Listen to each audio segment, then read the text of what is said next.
Another big one for the youngsters today, especially Gutierrez. Yeah, he had a great day. I mean, couldn't be more proud of our team. 3 games in with all the new faces, and these guys played with a lot of confidence, and the older guys showed them the way in every facet. So all in all, we threw it over the plate, made routine plays, and we're incredibly competitive offensively. Did Gutierrez hit his way into the lineup in that third game, or is that something that y'all had planned to do? Well, he certainly did. He had his way into that game, and he swung some bat really well. And he had an okay fall, but came back a man on the mission in January in really good shape, swinging the bat well, and was going to get opportunities. But he's kind of forcing his way in the lineup, which is always a good thing.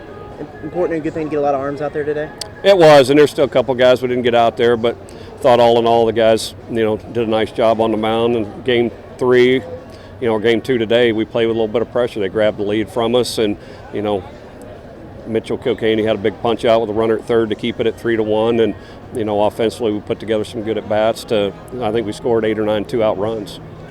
With a strong offensive team last year and so much turnover in that starting lineup, a lot of folks were thinking, well, they're not going to score as many runs this year. Is that kind of put it to rest after this weekend? Or? Well, I think so. And the credit goes to Justin and Will and Jake, having those guys competitive and ready to go, and for the older guys just making sure that we were ready to get after it. I think can't say enough about the seniors and from an offensive standpoint, the job they've done preparing the young guys for what's in front of them.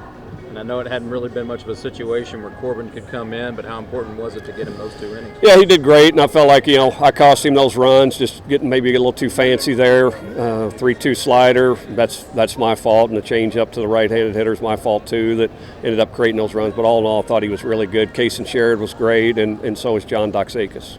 I think Chorby got on base 8 times today. How good has he been? And he's really transformed his body over his career and worked really hard on, improving his swing, and he's playing with a lot of confidence right now. He's not just a great defender and a short game guy, and he can turn some outfielders around now. So couldn't be more proud of him. The series probably isn't a huge RPI booster, but what does it mean to have a series like this that you can get that confidence in your bats right out of the gate? Well, it was really important that we do that. We knew what kind of team we were going to have this year, and for us to get the first weekend out of the way, the butterflies, the jitters, and to play good and to grab some confidence was really important. What about your starters today, both Mitchell and Steven? I thought they both did a great job. Steven, his attack and tempo was the best I've seen during his time here at Texas A&M. Mitchell couldn't have commanded the ball any better, did a great job, and that's what we need. Those guys taking a step forward as sophomores. Weekend starters locked in, or is that something that y'all are still searching around for? Well, we'll still search around. We're trying to get Turner Larkins back and healthy, and he's certainly a viable option there. And we'll see another guy on Tuesday. John Doxakis will start for us, and looking forward to that. And talk a little bit about that SFA matchup. Obviously, a lot of these guys probably know each other, haven't played around each other, and Brigham, of course, being from Nacogdoches, but just a little bit about that matchup. Yeah, Johnny does a great job. They have an older bunch and, a lot of junior and senior hitters, and I expect them to be offensive, and they always play with a chip on their shoulder, and it seems like we always have a barn burner with them on Tuesday nights.